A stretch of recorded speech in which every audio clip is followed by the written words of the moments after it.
أعوذ بالله من الشيطان الرجيم. بسم الله الرحمن الرحيم. ليس البر أن تولوا وجوهكم قبل المشرق والمغرب ولكن البر من آمن بالله واليوم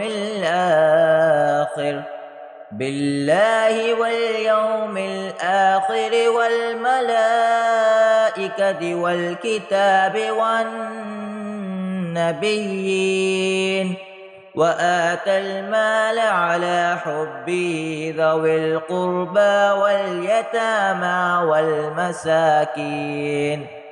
واليتامى والمساكين وابن السبيل والسائلين وفي الرقاب، وأقام الصلاة وآتى الزكاة، والموفون بعهدهم إذا عاهدوا، والصابرين في البأساء والضراء وحين البأس، أولئك الذين صدقوا وأولئك هم المتقون.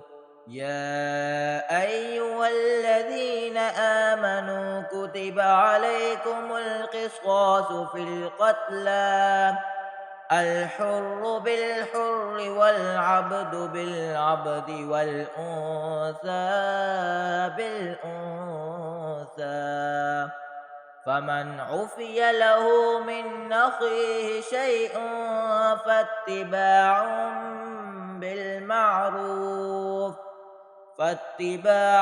بالمعروف وأداء إليه بإحسان، ذلك تخفيف من ربكم ورحمة، فمن اعتدى بعد ذلك فله عذاب أليم.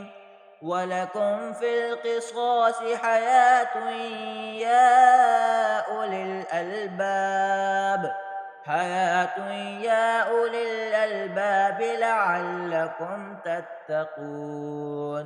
كتب عليكم إذا حضر أحدكم الموت إن ترك خيرا الوصية